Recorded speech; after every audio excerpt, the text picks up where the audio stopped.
So it's fair to say I have not done a walk around video on a new vehicle for a while, mainly because we just simply haven't really had the inventory. But today is my first look at this one right here. So my first look at the refreshed 2022 GMC Terrain Denali. Great looking vehicle. Let's go through it.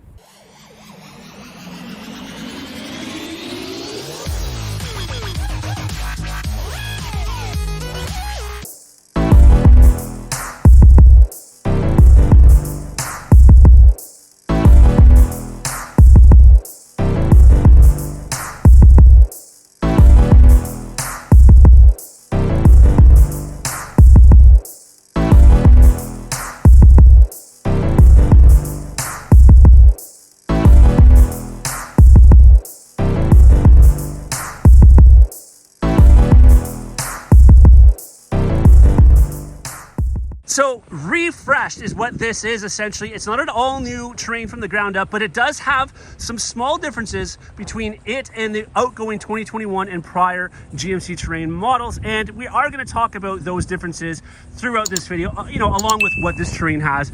Specifically, we're also going to talk about the price of this one as well. So we'll get to that here in a bit. But if you're familiar with the Terrain at all, you can tell right off the start that the front of this vehicle is where a lot of the differences comes in terms of aesthetically. The grille design is different, the bumper design is different. I mean, it's just got a little more aggressive appearance than the outgoing model, of course. A little bit different wheels down here as well. Of course, those are the aluminum wheels, great looking wheels. This right now, I just hosed it off, so it might be hard to tell, but it's in the ebony twilight metallic color, so it does have a bit of a metallic flake to it, which does look great. I had to go back here, by the way. This one does have a power programmable hands-free liftgate, so it actually, you're not going to see it right now because of the sun, but it will have a little hologram projection down on the ground, a GMC logo, so you know where to kick that foot in order for that to open up. So that's kind of cool. Keyless entry, of course, on all four doors, this one. Now, one of the changes, though, for this year is actually underneath that hood, and that is typically when you would get into a GMC Terrain Denali, you would have the 2-liter turbo 4-cylinder motor underneath there. However, that has changed. We only now have the 1.5-liter 4-cylinder turbo. Great motor, great on fuel. We're talking 170 horsepower, 203 foot-pound of torque, and it's made it to the 9-speed transmission, all right? So, outside as well, you're gonna see you do have the signals here off the side. Now, as a heads up as well, side profile is virtually identical to the 2021 model, and if we head to the back, once again, the only difference that I can see, maybe somebody can point it out if there's anything else different, especially if you own one, the only difference I can see is right here, a little bit bigger right there in the reverse light. That is literally about the only difference that I can see in this one. Now, of course, this is a Denali, so it's equipped with just about every safety feature. You got rear cross traffic alert, rear park assist, front park assist. What else do you have? I mean, forward collision braking. I mean, the list goes on and on. We're going to talk about a few more of those features when we get inside, because I can kind of show you in there as well. Now, the other thing I want to show you is the large skyscraper sunroof that covers the whole vehicle. If course, that was the same as before, but if you haven't seen a Terrain, it's a great sunroof in this, by the way, 5-passenger SUV. Now, as mentioned, there is, if I get it clear, there we go, $46,608 is the price of the way we've equipped this particular one right here. And by the way, of course, if you're watching from the United States, that is in Canadian dollars. Now, let's just pop open this in the back here real quick so you can see. Oh, I don't know. There we go. I don't have the keys on me. So there you go. So there's actually quite a bit of room in behind the second row, and I'm sure, as you probably realize, 60-40 split there, so you can drop those seats down.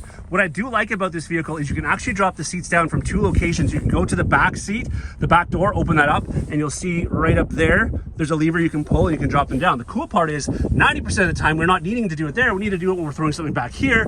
So in order to do that, all we do is this right here.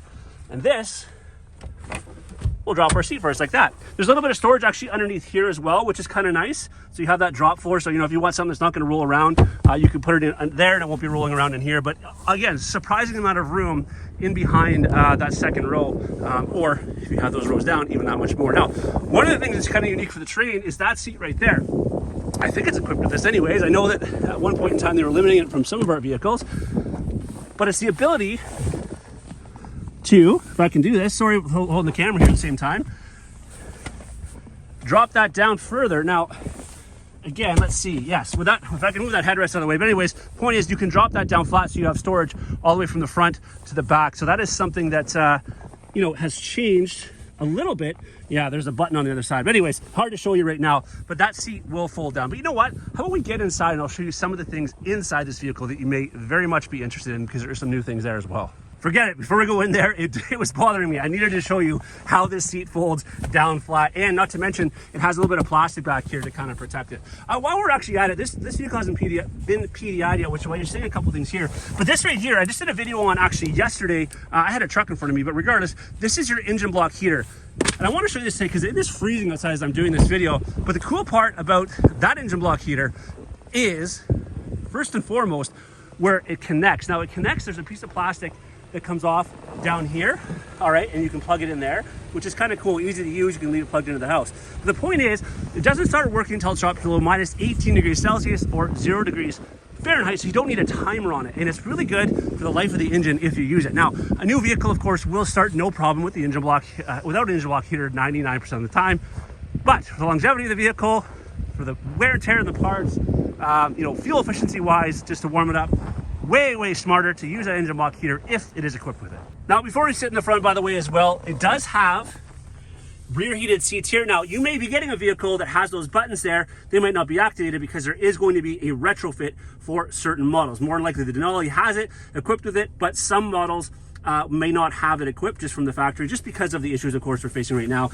And you do have an actual plug-in down below. You might be able to see that there. And they're USB plug-ins. Of course, we have leather throughout this beautiful vehicle, and I love that kind of white baseball stitching you're going to see throughout there. There's that sunroof, by the way, from the inside. Isn't that great?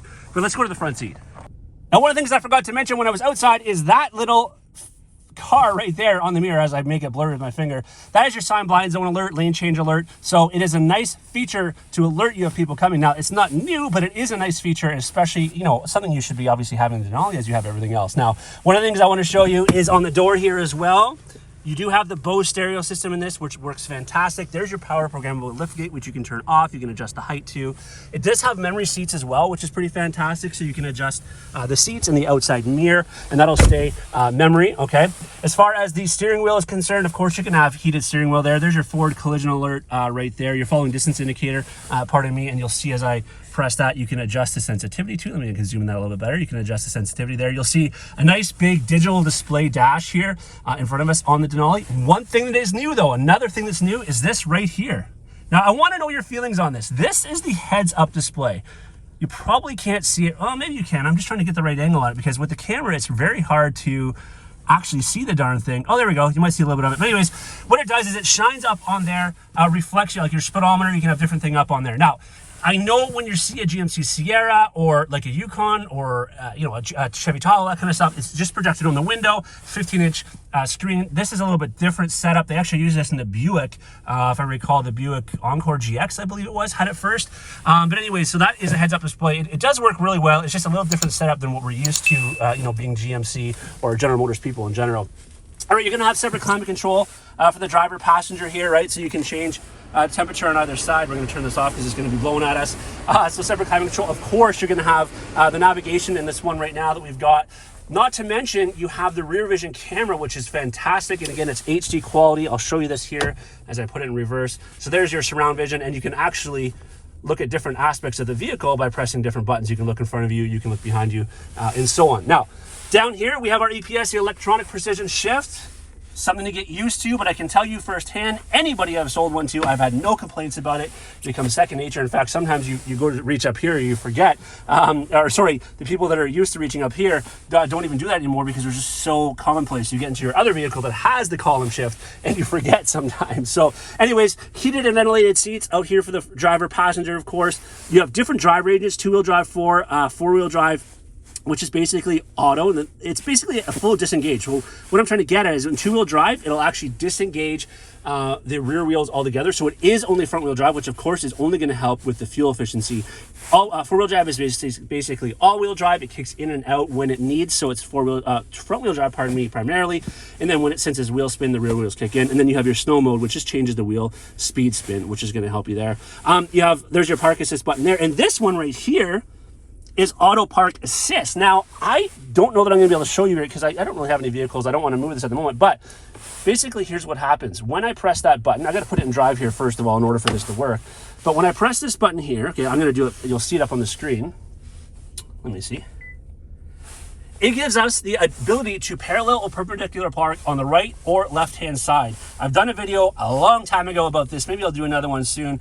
But this essentially will park itself for you. All you have to do is control the gas. It's pretty crazy. You can be driving, so you'll be driving, let's say, past these vehicles and there'll be an empty spot. It'll recognize it. It'll tell you to stop, tell you to put it in reverse. It'll back itself in. If it's parallel park, it can do that as well. Again, I can spend a whole lot of time just on that alone, but pretty cool. Now, one of the other new features in this, which some of you may like, some might not care, but one I think is pretty cool feature, finally, is the ability with this right here to turn off the auto stop start, which is that right there. Okay, because in the past, in the previous generations, auto stop start will work when it wants to. Now you have the ability to shut that off. And if you don't already know what that is, that's when you pull up to a traffic light, you know, conditions are ideal, not super cold or super hot. And the vehicle will actually shut itself off. So as soon as you take your foot off the brake and before you put it back on the gas pedal, it'll turn itself back on.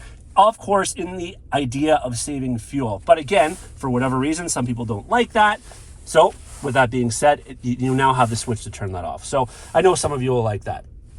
So that is the 2022 GMC Terrain Denali. One other thing that is different, by the way, is there is the ability now for one new model, which is called the GMC Terrain AT4, which I'm sure you're familiar with when it comes to the Acadias and of course the GMC Sierra. Now it doesn't have a lift kit or anything on it, but it has a bit more of an aggressive look and more paint match as opposed to having the chrome features that you're seeing on this one right here. I think that just about covers it. Thank you as always so much for watching. If you have any questions on this, please let me know. I'd love to help out. Until next time, everybody, take care.